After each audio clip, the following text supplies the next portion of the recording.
दोस्तों सोचो एक ऐसा दिन जब एक ही रात में क्लासरूम के 17 बच्चे अचानक गायब हो जाएं। कोई आवाज, कोई निशान, कोई क्लू ना छोड़े और पूरा टाउन डर के साए में डूब जाए। आज हम बात करने वाले हैं एक ऐसे मिस्ट्री हॉरर फिल्म की जिसमें हर सीन में आपको लगेगा ये क्या हो रहा है। ये फिल्म है वेपन, जिसे डायरेक्ट किया है जेस ग्रेगर ने, जो अपनी पहली हॉरर फिल्म बार्बियन के लिए मशहूर है। तो चलिए शुरू करते हैं स्पेनिंग चिलिंग कहानी का सफर। कहानी एक अमेरिकन छोटे से टाउन में सेट है। यहाँ एक स्कूल के 17 स्टूडेंट एक ही क्लासरूम में पढ़ते हैं। टीचर एमी मैटिंग एक स्ट्रिक्ट लेकिन केयरिंग लेडी है। सब कुछ नॉर्मल लगता है, बच्चों की मस्ती, दोस्तों की बातें, स्कूल असेंबली, पेरेंट्स की छोटी छोटी परेशानियां, लेकिन एक छुपी हुई टेंशन टाउन के हवा में घूम रही है। कई पेरेंट्स को लगता है कि स्कूल के आसपास अजीब आवाजें सुनाई देती हैं। कोई कहता है रात को खिड़की से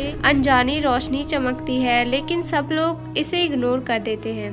एक रात वही होता है जो किसी ने सोचा भी नहीं था। एक रात घड़ी में 12:07 होते हैं और एक ही समय में एक ही क्लासरूम के 17 बच्चे अपने घरों से चुपके निकल जाते हैं। सीसीटीवी कैमरास में दिखता है सब बच्चे एक लाइन में चल रहे हैं, जैसे किसी ने उन्हें बुलाया हो। उनके चेहरे ब्लैंक हैं, आंखें खाली हैं, जैसे वो अपनी मर्जी से नहीं किसी फोर्स के कंट्रोल में हों।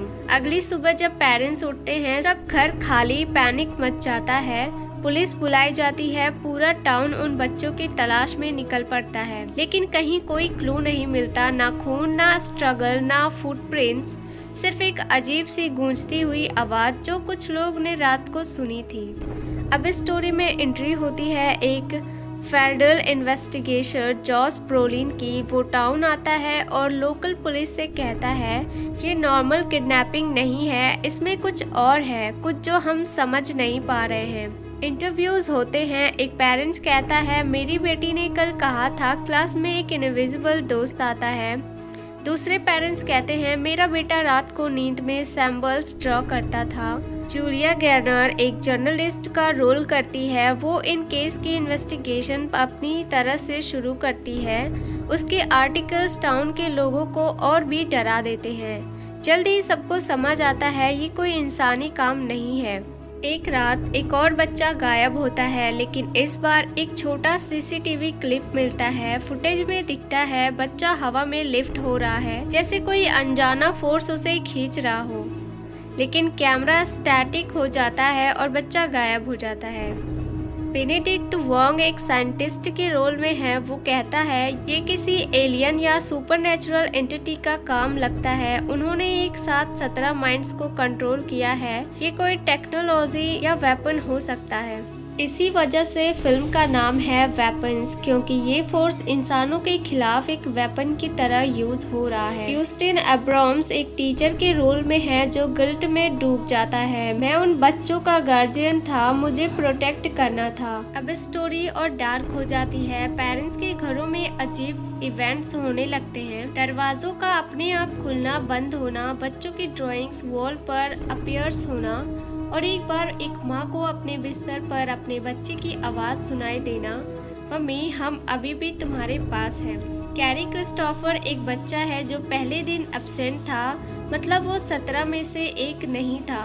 वो इन्वेस्टिगेटर्स को बताता है सर उन्होंने मुझे भी बुलाया था, एक आवाज जो मेरे दिमाग में गूंज रही थी, लेकिन मैं डर के सो गया, इसलिए बच गया। ये बात सबको हिला देती है। एक इनविजिबल एंटिटी जो डायरेक्टली माइंड को कंट्रोल कर सकती है। सब क्लू एक ही जगह पॉइंट करते हैं, स्कूल के पुराने ऑडिटोरियम में। इन्वेस्टिगेटर, जर्नलिस्ट और कुछ पेरेंट्स रात को वहां जाते हैं। अंदर अंधेरा है और 17 बच्चे वहां एक सर्कल में खड़े होते हैं। उनके बीच में एक ग्लोइंग फोर्स है जो ना पूरा दिखाई देता है ना समझ आता है। जोस ब्रोलिन उन्हें बचाने की कोशिश करता है, लेकिन जैसे ही वो सर्कल तोड़ता है उसके दिमाग में जोरदार वॉइस गूंजने लगती है। वो चिल्लाता है it's inside my head. Julia Garner realise करती है ये कोई एंटिटी नहीं बल्कि एक साइकेस्टिक वेपन है जो बच्चों के थॉट्स टेस्ट किए जा रहे हैं। किसी ने या तो एलियन टेक्नोलॉजी या एंशिएंट पावर को एडिक्ट किया। क्लाइमेक्स में सब बच्चे एक ही आवाज में कहते हैं हम जा रहे हैं हमेशा के लिए, और एक ब्लाइंड ब्लाइंडिंग लाइट ऑडिटोरियम को भर देती है। सब बच्चे एक साथ हवा में उड़ जाते हैं और बिना कोई निशान छोड़े गायब हो जाते हैं।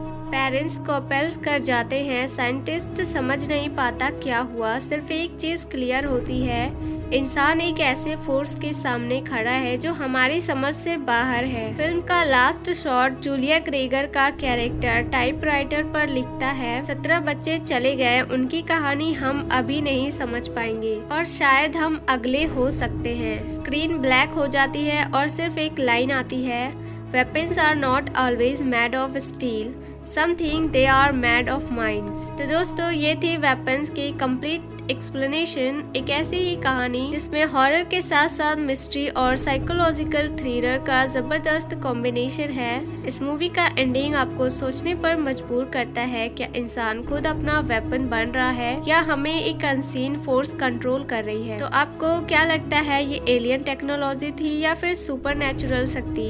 अपने थॉट्स कमेंट में जरूर लिखें। वीडियो पसंद आई हो तो लाइक एंड चैनल को सब्सक्राइब जरूर कर लें। मिलते हैं अगली वीडियो में, तब तक के लिए हैप्पी वॉचिंग।